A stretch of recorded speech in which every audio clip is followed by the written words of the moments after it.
Dr. Hana Kim rubbed her tired eyes and stared at the quantum entanglement array one more time. The massive machine filled half of the underground laboratory at Seoul National University. For 3 months, she had been trying to make it work properly. Today was supposed to be the day they finally calibrated it correctly. Still nothing. Her research partner, June Park, called out from across the room.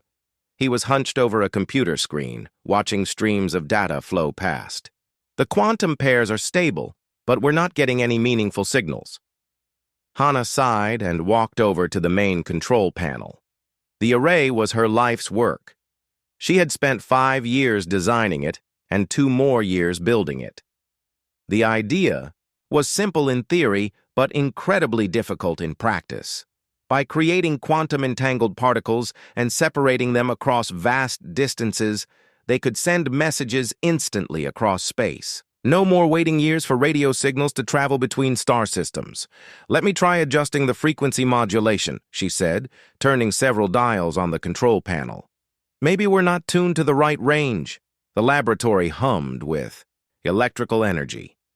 Banks of computers lined the walls, their screens casting blue light across the concrete floor.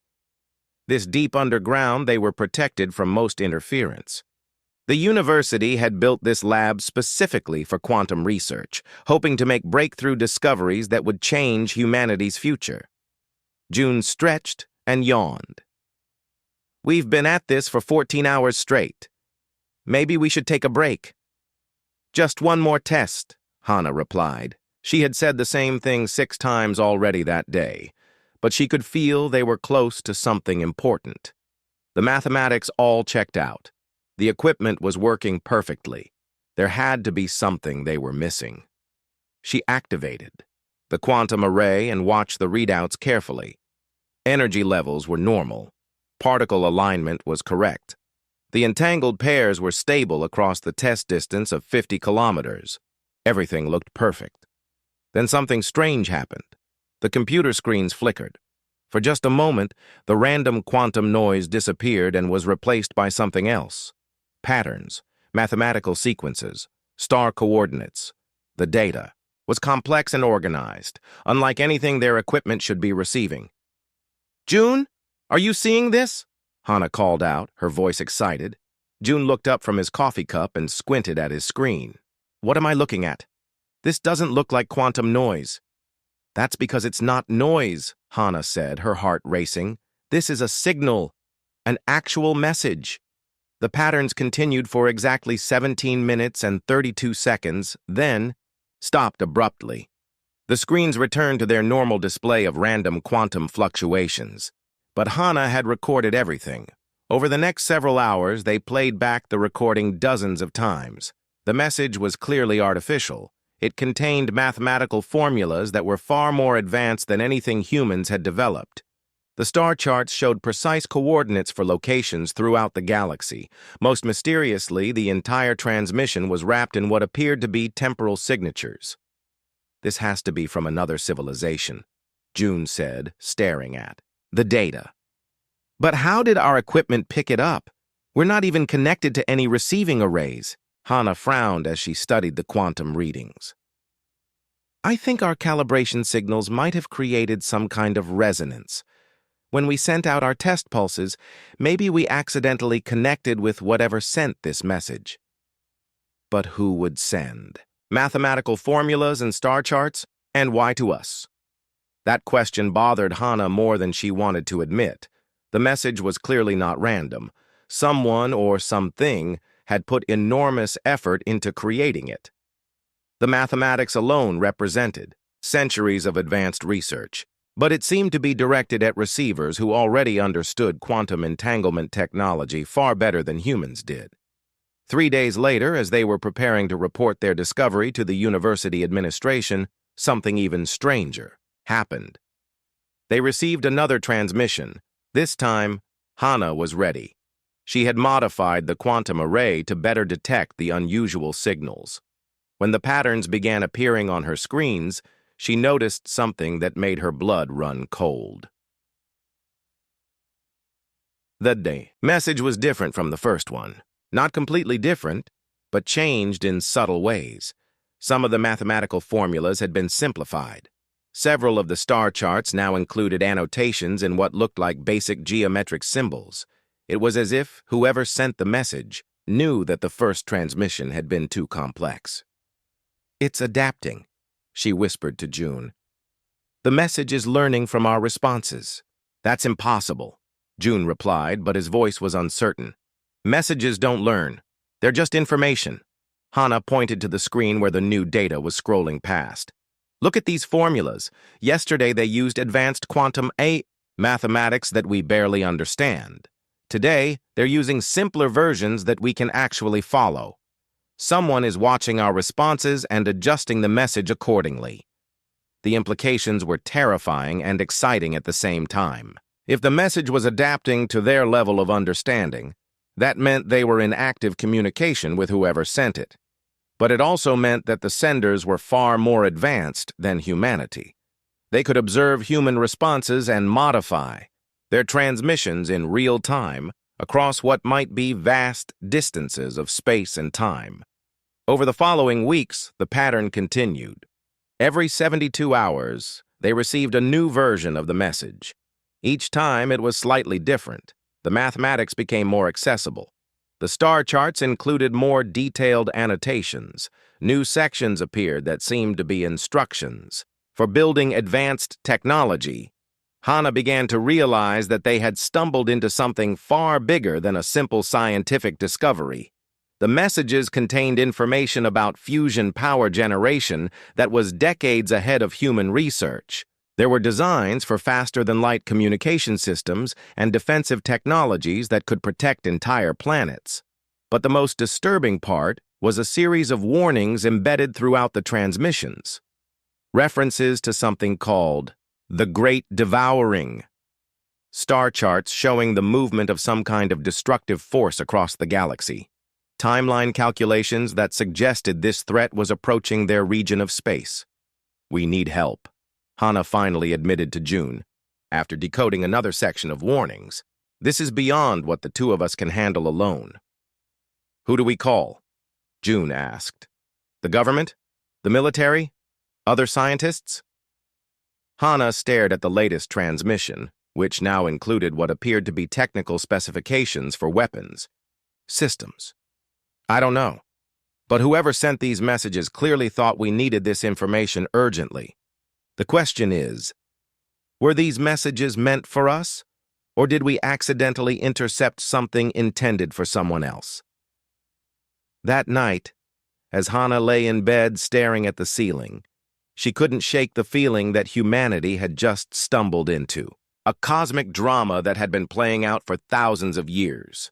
The messages felt like desperate communications from a future that was trying to change the past. But if that was true, then why had they reached Earth instead of their intended destination? And what did it mean for humanity's future that they now possessed knowledge that was never meant for them? The quantum array hummed quietly in the laboratory below, waiting for the next transmission that would arrive in exactly 72 hours. Dr. Minji Lee pushed her glasses up her nose and stared at the equations covering 3 whiteboards in the expanded laboratory. As the university's top linguist, she had been brought in to help decode the mysterious transmissions. What she found was unlike anything she had ever seen before. "These aren't just random mathematical formulas," she explained to Hannah and June during their morning meeting. "There's a pattern here, a structure that resembles language. Whoever sent these messages is using mathematics as a way to communicate complex ideas."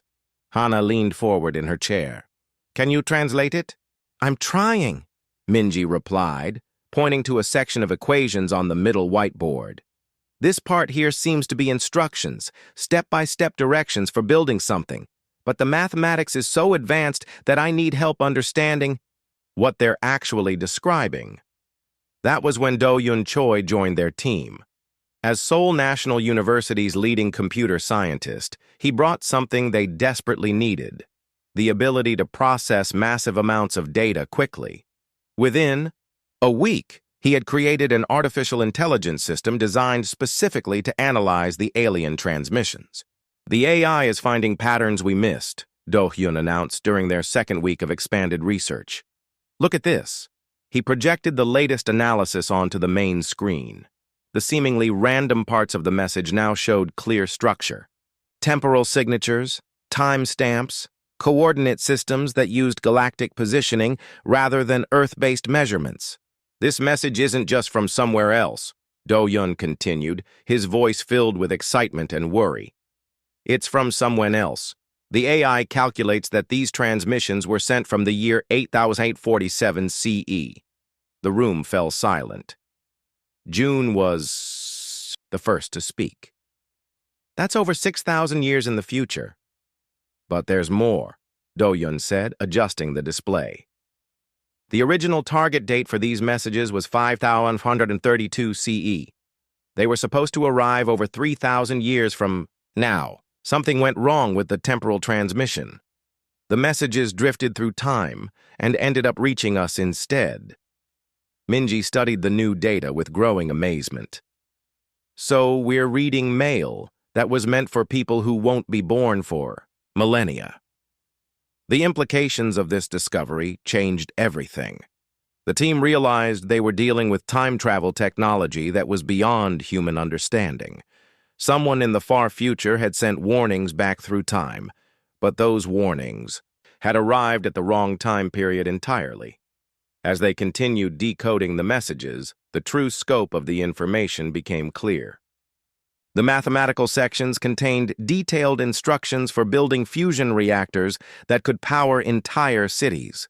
There were designs for communication systems that could send signals instantly across the galaxy. Most importantly, there were specifications for defensive technologies that could protect planets from attack. Dr. Bora Shin joined their team in the third week. As a xenobiologist, her job was to analyze any biological information contained in the transmissions. What she found surprised everyone. The beings who sent these messages aren't that different from humans, she reported during their daily briefing. Their biological markers suggest they breathe oxygen, live in similar temperature ranges, and have comparable lifespans. But more interesting is their social structure. Bora displayed her analysis on the laboratory's main screen. The message contains references to something called the Valix Empire. Based on the biological and social data embedded in the transmissions, the Valix appear to be very similar to humans in their behavior patterns. Similar how? Hana asked. They seem to be intelligent, creative, and technologically advanced. But they also appear to be prone to internal conflict and short-term thinking. The messages contain multiple references to political divisions and civil wars within their empire. As the weeks passed, more details emerged from the decoded transmissions. The Valix Empire had once controlled thousands of star systems across the galaxy. They had been powerful and prosperous for millennia. But something had gone wrong. The messages told a story of gradual decline.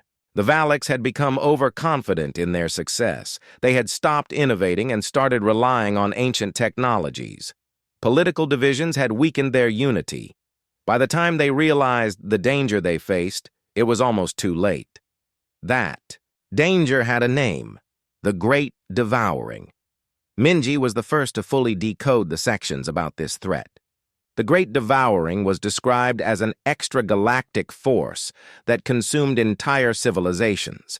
It moved from galaxy to galaxy, converting all matter into copies of itself.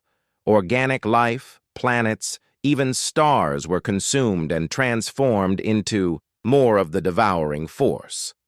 According to these messages, Minji explained to the team, the Great Devouring had already begun destroying civilizations on the far edge of our galaxy when the Valix sent these transmissions back in time. How long do we have? June asked. Do-hyun ran the temporal calculations through his AI system. The answer was disturbing. Based on the movement patterns described in the messages, the Great Devouring should reach our region of space sometime in the next 50 to 100 years. The weight of this knowledge was overwhelming. They had accidentally intercepted a desperate message from the future, warning of a threat that could destroy all life in the galaxy. The Valaks had discovered that only a united coalition of all galactic civilizations could hope to stop the Great Devouring. But the Valaks Empire had been too fractured to create such a coalition. By the time they understood what needed to be done, their empire had already collapsed into civil war and political chaos. Their final act had been to send this message back through time, hoping their ancestors could succeed where they had failed. "The question is," Hannah said during their evening discussion, "what do we do with this information?" "We have to tell someone," June replied. "The government, the military, other scientists, the whole world needs to know about this threat."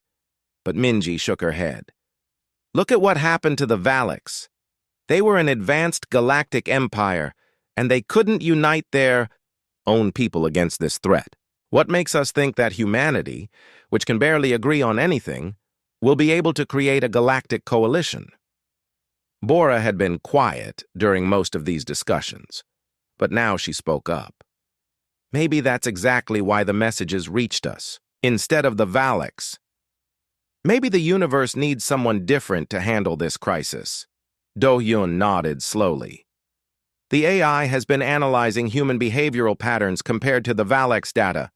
There are some interesting differences. Humans seem to be more adaptable in crisis situations. We're better at forming alliances with different groups, and we have a tendency to find creative solutions to impossible problems." The team sat in silence, processing the enormous responsibility that had fallen into their hands.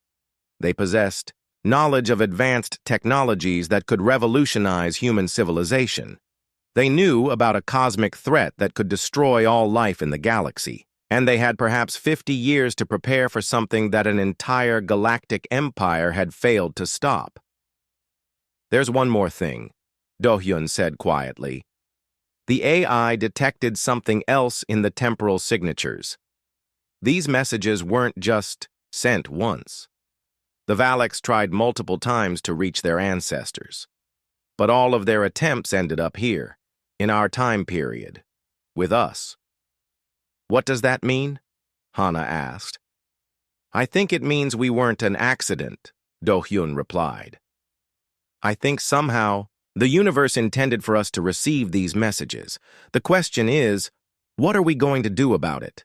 Engineer Tae-ho Lim stood before the massive construction site and wiped sweat from his forehead.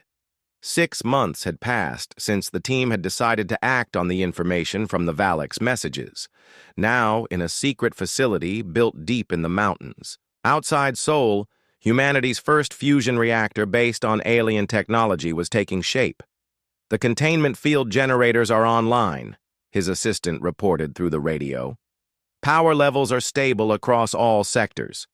Tae-ho nodded and checked, his tablet one more time. The fusion reactor design from the Valaks messages was incredibly advanced, but his engineering team had found ways to improve it. Human manufacturing techniques were different from what the Valaks had used. In some ways, this made their version more efficient than the original design. The research team had grown significantly since those first mysterious transmissions. What started as 4 scientists had become a secret project involving hundreds of people. The South Korean government had quietly funded the operation after seeing demonstrations of the alien technology. They called it Project Phoenix. Captain Nara Jung of the Earth Defense Force walked into the control room just as Tae-ho was preparing for the first full power test. She had been assigned to oversee the military applications of the Valaks technology. Her job was to make sure humanity could defend itself against the coming threat. "How long until we can begin weapons testing?" she asked Tae-ho. "The fusion reactor needs to be operational first," he replied. "Without unlimited clean energy, we can't power the defensive systems described in the messages. But if this test goes, well, we should be ready within 2 weeks." The fusion reactor test exceeded everyone's expectations. Not only did it work perfectly, but it produced 3 times more energy than the team had calculated. The clean, limitless power source would transform human civilization almost overnight. No more pollution from fossil fuels. No more energy shortages. humanity would have all the power it needed to build the advanced technologies required to fight the Great Devouring. While Taiho's team worked on the fusion reactor, Commander Wu Jin Kang was leading exploration missions to the star systems identified in the Valek's messages. Using conventional spacecraft, it took months to reach even the closest locations. But what they found there changed everything. The first world they explored was exactly as the star charts had described, a planet with breathable atmosphere, abundant water, and rich mineral deposits. But more importantly, they found ruins, ancient structures that matched the architectural patterns described in the Valek's transmissions. "This is definitely Valek's construction," Dr. Suman Oh reported as she examined the alien ruins.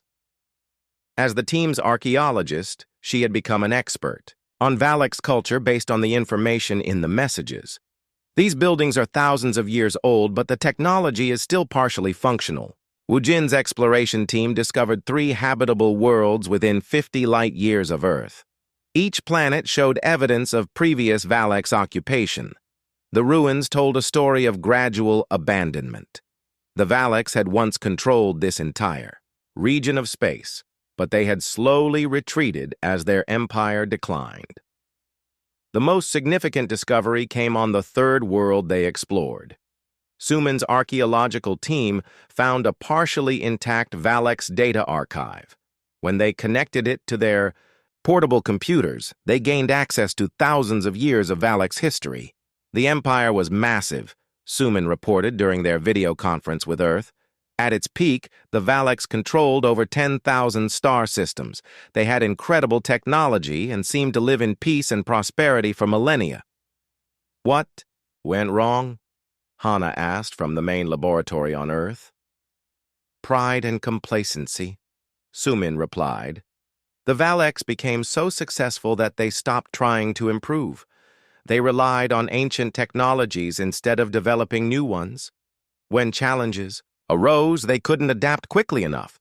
The Valeks records also revealed something disturbing about their society. Despite their advanced technology, they had never been good at working together. The empire was constantly dealing with internal conflicts, political divisions, and regional disputes. When the Great Devouring began threatening their territory, they couldn't unify long enough to mount an effective defense. Back on Earth, Taiho's engineering teams were making remarkable progress. Using the fusion reactors as power sources, they had built humanity's first faster-than-light communication system. Now they could stay in contact with the exploration teams instantly, regardless of distance. They had also begun construction of the defensive systems described in the Valek's messages, planetary shield generators that could protect entire worlds from attack, weapon systems that could destroy threats the size of asteroids. Most importantly, they were developing the manufacturing capabilities needed to build these systems quickly and in large numbers. Captain Nara Jung coordinated the military aspects of Project Phoenix. Her team studied the Valek's records of previous encounters with the Great Devouring. The enemy was unlike anything humans had ever imagined. Mechanical entities that could consume entire star systems and convert the matter into more copies of themselves. They were intelligent, adaptable, and seemingly unstoppable. The Valeks tried to fight them using conventional military tactics, Nara explained during a strategy meeting. Large fleets of warships, massive space battles, direct confrontation. It didn't work. The devouring entities learned from each encounter and adapted their strategies accordingly. "So what do we do differently?" June asked. "We think like humans." "Instead of like Valeks," Nara replied. "The messages show that the Valeks were excellent at individual achievement but terrible at cooperation. Humans are the opposite. We're not the smartest species in the galaxy, but we're very good at working together and finding creative solutions." Dr. Minji Lee had continued studying the Valeks language and culture. Her translations revealed that the Valeks had a fundamental flaw in their thinking. They believed that superior technology alone could solve any problem. When they encountered the Great Devouring, they tried to build bigger weapons and stronger defenses. They never considered alternative approaches. Humans. Think differently, Minji explained to the team. When we face an impossible problem, we look for unusual solutions. We adapt, we improvise, we work together. These are qualities the Valeks never developed. As the third year of Project Phoenix began, humanity had made incredible progress.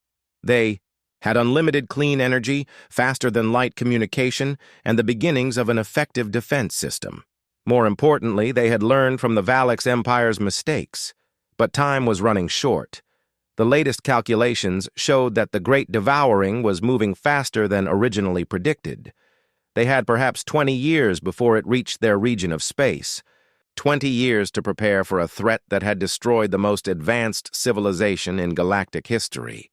Hana Kim stood in the main laboratory and looked at the quantum entanglement array where it all began. The Valeks messages still arrived, every 72 hours, but now the team could decode them immediately. The latest transmissions contained increasingly desperate warnings about the approaching threat. "The future Valeks are running out of time to send us information," she told the team during their evening meeting. "These may be the last messages we receive." "Then we need to make sure we use everything they've taught us," Taiho replied. "But we also need to remember that we're not the Valeks, we're humans, and maybe that's exactly what the galaxy needs right now." Ambassador Hyok Nam had been a diplomat for 20 years, but nothing had prepared him for this moment. Standing in the main communication chamber of the Sol facility, he was about to make first contact with an alien civilization. The Valeks had finally noticed humanity's activities and were demanding answers. The holographic projector activated, displaying the image of a tall, elegant being with pale blue skin and silver eyes.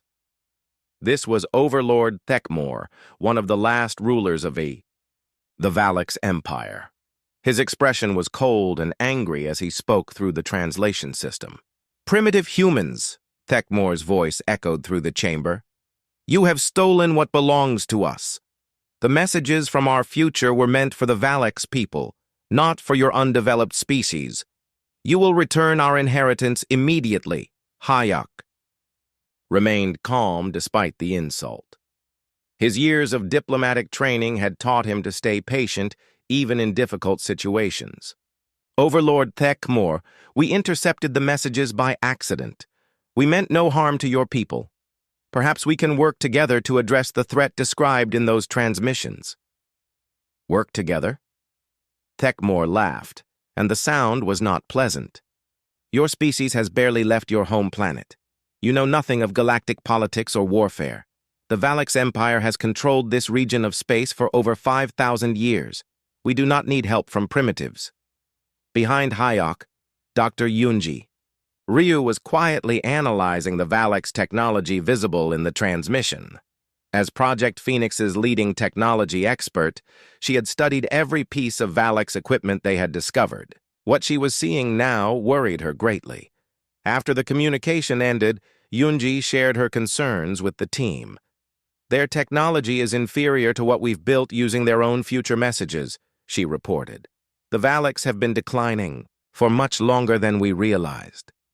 They're still using systems that are thousands of years old."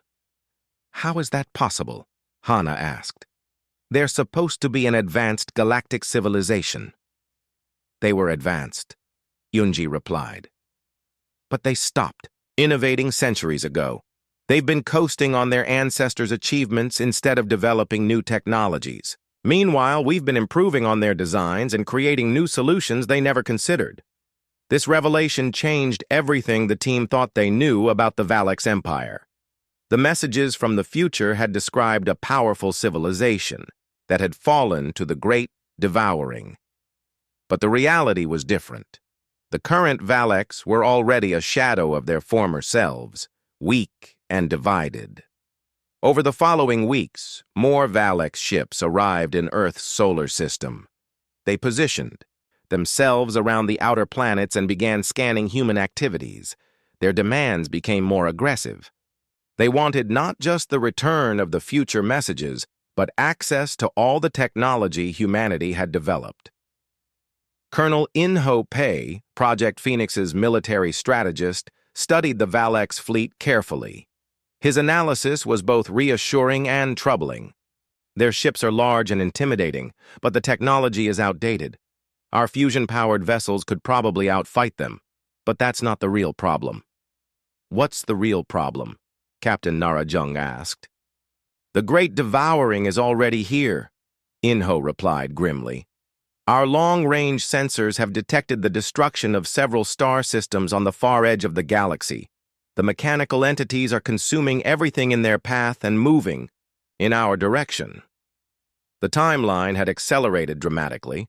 Instead of 20 years, they now had perhaps 5 years before the threat reached their region of space. The Valaks were wasting precious time with their demands and threats instead of preparing for the real enemy.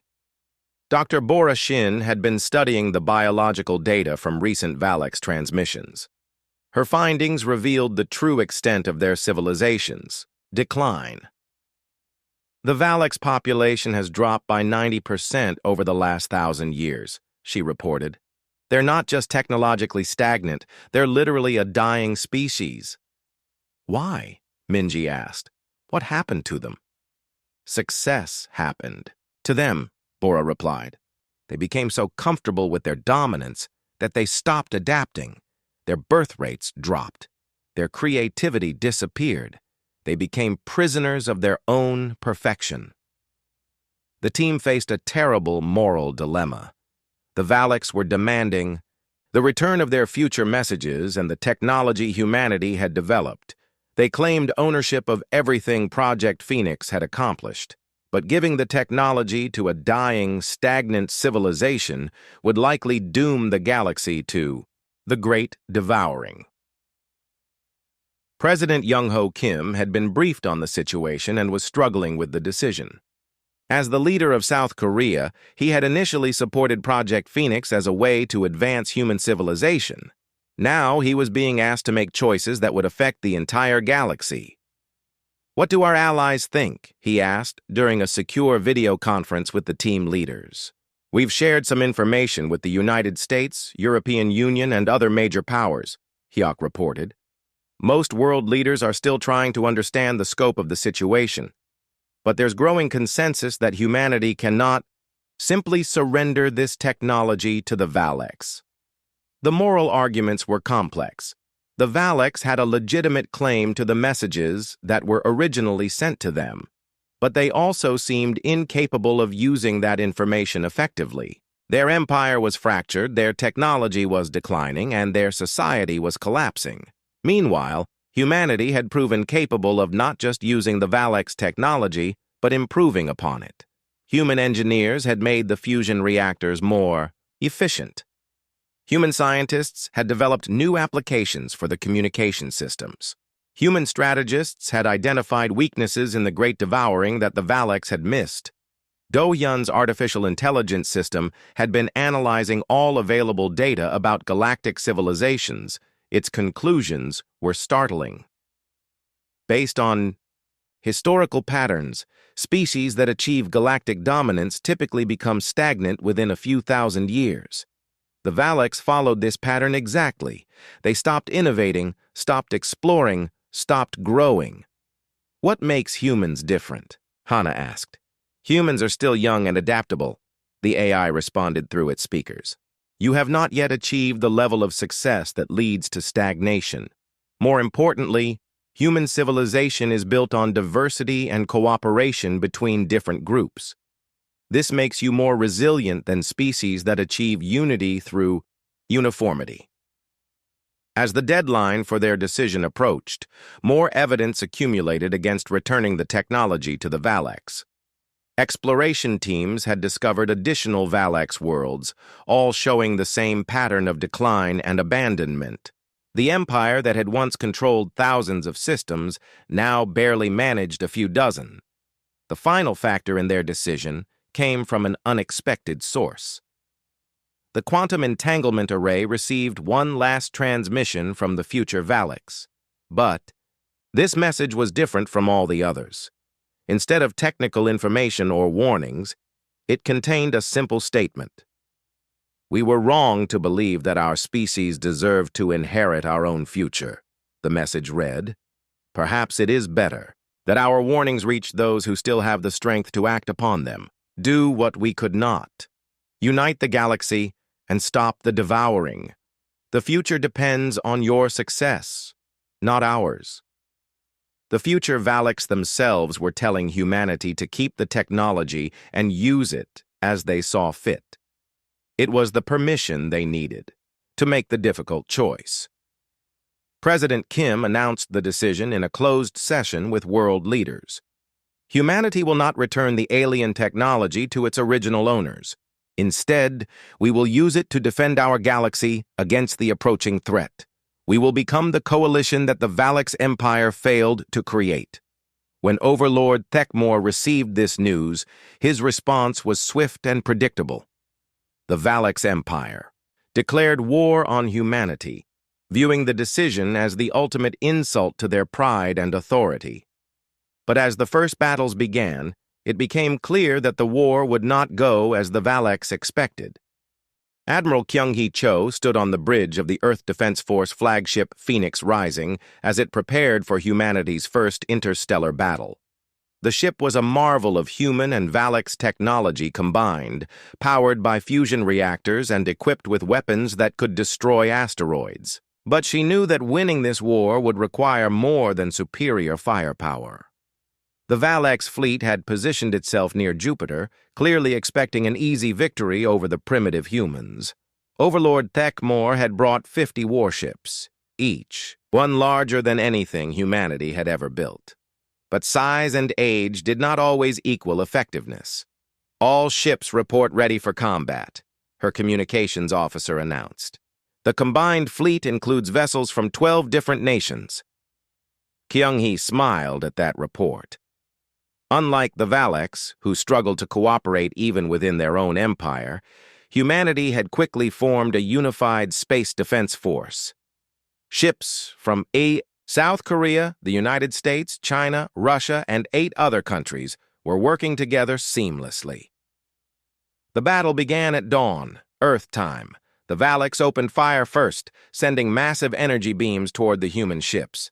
But the beams moved, slowly giving the smaller human vessels time to dodge. The Valaks were fighting the same way they had for thousands of years, using overwhelming force and expecting their enemies to stand still and take it. "Target their power cores," Kyung-hee ordered. "Ignore the heavy armor. Hit them where it hurts." The human ships moved like dancers, weaving between the Valaks vessels and striking at weak points that the ancient ship designs had never protected. Within hours, 6 Valaks warships had been disabled. The humans had lost none. But the real surprise came when other alien species began arriving at the battle. Ships that neither side had expected started appearing throughout the solar system. These were civilizations that had been conquered or ignored by the Valaks Empire for millennia.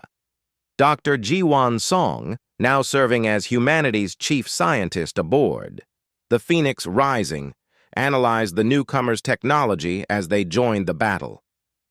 "These species have been waiting for someone to challenge Valaks' dominance," she reported to Kyung-hee. "They're not necessarily helping us because they like humans. They're helping because they want to see the Valaks Empire fall." The arrival of these alien allies changed the nature of the conflict completely. What had started as a war between humans and Valaks became a galactic rebellion against thousands of years of Valaks rule. Species that had been suppressed or enslaved saw an opportunity for freedom. Commander Woo-jin Kang, now leading the exploration and diplomatic missions, made contact with the rebel alien fleets. The conversations were difficult because of language barriers, but the message was clear. These civilizations had been waiting for someone strong enough to challenge the Valaks. Humanity had proven that such a challenge was possible. "They're not just fighting for freedom," Woo-jin reported during the battle. "They're fighting for survival. Many of these species know about the Great Devouring. They understand that the Valaks Empire is too weak and divided to organize an effective defense."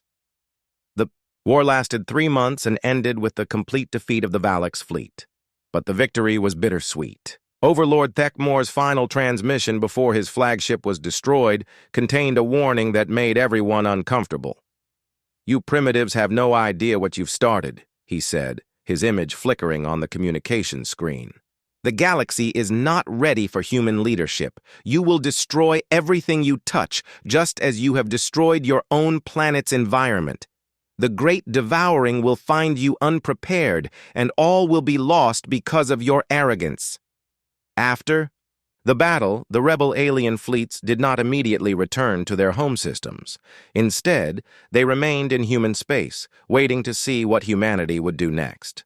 These species represented dozens of different civilizations, each with their own technology, culture, and way of thinking. Dr. Minji Lee found herself serving as humanity's primary translator and cultural advisor. The task was enormous. She had to learn to communicate with species that thought in completely different ways than humans or even the Valaks. Some communicated through color changes in their skin. Others used mathematical formulas as their primary language. The diversity is incredible, she reported during the post-war planning sessions. But it's also our greatest strength. Each species has developed unique solutions to technological and social problems. If we can learn to work together, we'll have capabilities far beyond anything the Valaks Empire ever achieved. The real test of human leadership came when the alien allies began asking difficult questions.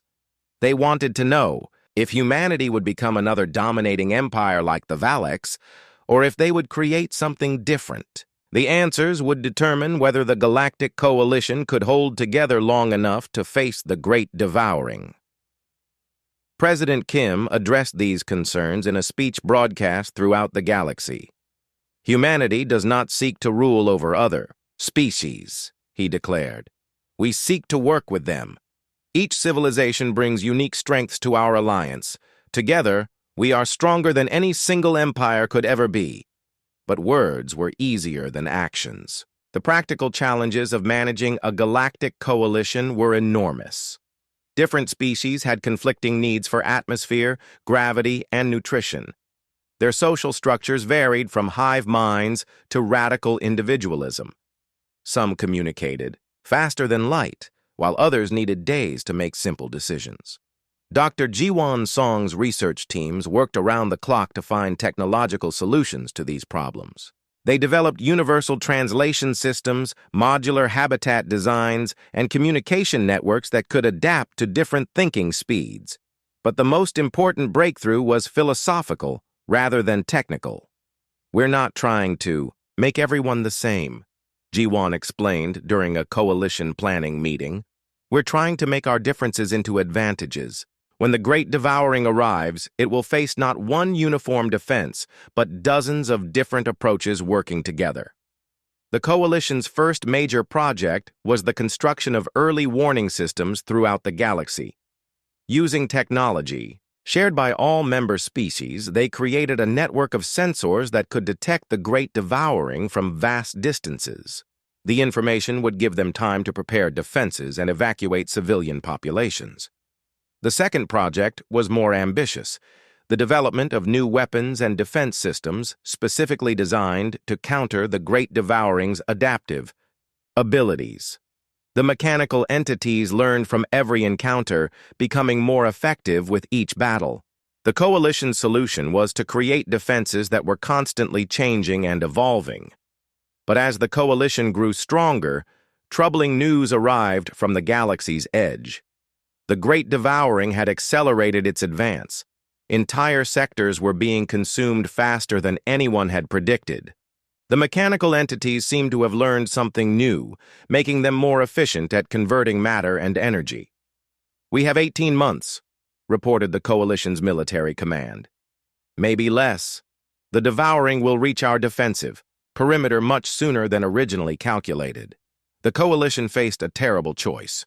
They could attempt to evacuate the threatened regions, saving billions of lives but abandoning vast areas of space to the enemy. Or they could make a stand at the galaxy's edge, risking everything in a desperate attempt to stop the threat before it could spread further. Admiral Kyung-hee Cho, now commanding the combined galactic fleet, studied the tactical situation carefully. The numbers were daunting. The Great Devouring had consumed over 1,000 star systems and was growing stronger with each victory. The coalition had impressive technology and unprecedented cooperation between species, but they had never faced anything like this before. The Valaks tried to fight defensively, she told the Coalition War Council. They built strong positions and waited for the enemy to come to them. It didn't work. The Devouring adapted to their tactics and overwhelmed their defenses. "So what do you propose?" asked the Zephyrin representative, speaking through a translation device that converted thought patterns into audible words. "We take the fight to them," Kyung-hee replied. "We don't wait for the Great Devouring to reach us. We attack, while we still have the advantage of choosing the battlefield."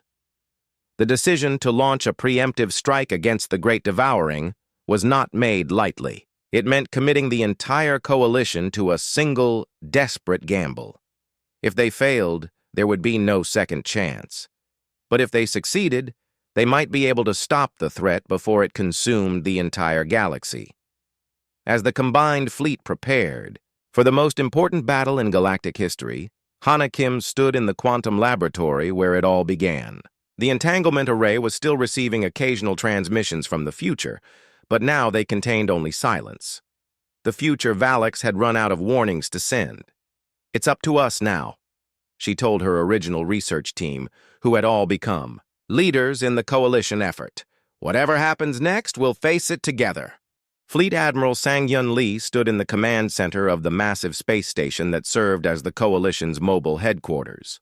Around him, representatives from 57 different alien species worked together to coordinate the galaxy's final defense. The Great Devouring had arrived ahead of schedule, and their carefully planned strategies had to be abandoned for desperate improvisation.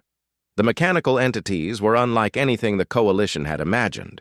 They moved through space like a dark tide, consuming entire star systems and converting the matter into more copies of themselves.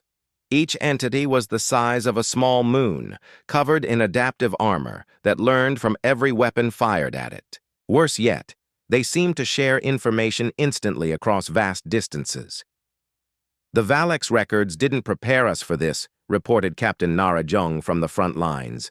Her ship, the Soul's Pride, had just retreated from the third unsuccessful attempt to slow the enemy advance.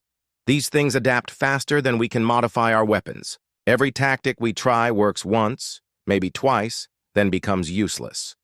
The first phase of the battle had been a disaster. The coalition's conventional weapons proved ineffective against enemies that could reshape themselves to counter any attack. Energy beams were absorbed and converted into more mechanical entities. Physical projectiles were consumed and used as raw material for expansion. Even the most advanced Valaks weapons had no lasting effect. But Dr. Won-Sok Yoon had been working on something different in the deep laboratories of the Coalition's research stations. As the galaxy's leading expert on quantum mechanics, he had studied the time travel technology used to send the original Valaks messages. His idea was radical and untested, but it might be their only hope. "We can't defeat them with conventional weapons," he explained to the Coalition leadership during an emergency meeting, "but we might not need to. The Great Devouring entities exist in normal space-time. If we can create a massive quantum disruption field, we might be able to affect their basic structure." "Will it destroy them?" Admiral Sang-Hyun Lee asked. "I don't know," Won-Sok replied honestly. "But it might do something more interesting. The quantum field could force them to exist in multiple possible states simultaneously. Instead of being purely destructive, they might become confused about their purpose." The plan required enormous resources and perfect timing. The Coalition would need to lure the Great Devouring entities into a specific region of space where Won-Sok's quantum transmitter could affect them all at once. It was a gamble that could either save the galaxy or destroy it completely. While Won-Sok's team prepared the quantum weapon, the Coalition fleet fought a desperate delaying action. Commander Woojin Kang led the evacuation efforts, moving billions of civilians from threatened worlds to safer regions of space. But there were too many populated systems and not enough time. The Valaks Empire's few remaining worlds were among the first to fall. Overlord Thekmor had been right about one thing. His species was not prepared to face the Great Devouring. But his final transmission contained a surprise that changed everything the Coalition thought they knew about their enemy. The entities are not purely mechanical, Techmore reported as his homeworld was consumed. They were once living beings like us. The Great Devouring is what remains of a civilization that tried to achieve immortality by converting themselves into machines. They consume other civilizations because they have forgotten how to exist any other way. This revelation gave the Coalition a new strategy. Instead of trying to destroy the Great Devouring, they could try to help it remember what it used to be. The quantum disruption field could potentially restore the entity's original programming, turning them back into the beings they once were. Dr. Ji-Won Song coordinated the technical aspects of the plan from the Coalition's main research vessel. Her team had developed new applications for the quantum technology that even the future Valeks had never considered. By combining insights from 57 different species, they had created something unprecedented, a weapon designed to heal rather than destroy. The quantum field will need to cover roughly 1/10 of the galaxy, she reported during the final planning session. Every ship in the Coalition fleet will need to contribute power to the transmitter array. If even one species withdraws their support, the plan will fail. The moment of truth came when the Great Devouring reached the galactic core, where the EA Coalition had positioned their trap. Thousands of ships from dozens of species surrounded the mechanical entities, not to fight them, but to power the massive quantum transmitter that Dr. Won-Sok had built in the center of the formation. Admiral Sang-Yun Lee gave the order as the Great Devouring entities closed in on their position. All ships, transfer power to the quantum array. This is our only chance. The space around the galactic core erupted in brilliant light as the quantum field activated. The Great Devouring entities, caught in the middle of the disruption, began to change. Their dark mechanical surfaces flickered, revealing glimpses of the organic beings they had once been millions of years ago. For a moment, it seemed like the plan might fail. The entities continued their advance, apparently unaffected by the quantum field. But then something remarkable happened. They began to slow down, as if remembering something they had forgotten. The largest entity, a mechanical construct the size of a small planet, stopped completely. Its surface rippled and shifted, mechanical components rearranging themselves into new patterns. When the transformation was complete, it no longer looked like a weapon of destruction. It looked like a guardian. One by one, the other Great Devouring entities underwent the same transformation. The quantum field had not destroyed them or returned them to their original organic forms. Instead, it had given them a new purpose. They remembered their ancient duty to protect life rather than consume it. The transformed entities spread throughout the galaxy, using their incredible power to repair the damage they had caused. Dead worlds were restored. Destroyed civilizations were given new chances to develop. The Great Devouring became the Great Restoration. Dr. Hana Kim, now elderly but still sharp, received the final transmission in her quantum laboratory on Earth. This message came not from the future Valeks, but from humanity's own future selves. It was brief, but filled with gratitude. "Thank you for making the right choice when it mattered most," the message read. The galaxy is full of species who receive warnings from their futures. Most fail because they try to follow the exact path their ancestors planned for them. You succeeded because you had the wisdom to forge your own path and trust your own judgment. As the years passed, the Galactic Coalition evolved into something unprecedented in the galaxy's history. Not an empire ruled by a single species, but a true partnership where every civilization contributed their unique strengths. Humans served as coordinators and diplomats, helping different species work together, but they never tried to dominate or control. The transformed Great Devouring entities became the Coalition's guardians, using their vast power to protect developing civilizations throughout the galaxy. They traveled between star systems, ensuring that no species would ever again face extinction alone. Minji Lee, now serving as the coalition's chief cultural advisor, often reflected on the lessons they had learned. The Valaks failed because they thought strength meant uniformity, she wrote in her memoirs. They believed that one superior civilization should rule over all others, but the universe is too complex for any single species to understand completely. Humanity succeeded because we learned to celebrate differences instead of fearing them. When 57 species work together, each contributing their unique perspectives, they can solve problems that no single civilization could handle alone.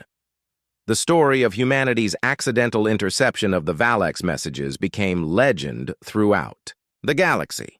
It was told on thousands of worlds in hundreds of different languages, but the message was always the same.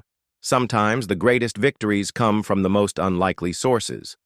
Dr. Bora Shin spent her later years studying the transformed great, devouring entities. Her research revealed that they had not lost their original memories, but had simply been trapped by their own success. Like the Valaks, they had achieved such perfect efficiency that they forgot their original purpose. The universe has a way of correcting itself, she concluded in her final research paper. When civilizations become too rigid or too focused on a single goal, they eventually face challenges that force them to change or die. The Great Devouring was meant to be that challenge for our galaxy. But instead of destroying us, it taught us to work together. In the end, the message that had reached the wrong hands turned out to have reached exactly the right hands after all. The future Valaks had failed to save their own civilization, but their desperate warning across time had given the galaxy something far more valuable. A chance to become something better than any single species could achieve alone. And in quantum laboratories throughout the galaxy, scientists continued to monitor for new messages from the future, knowing that the universe's greatest challenges would always require the combined wisdom of all its children working together.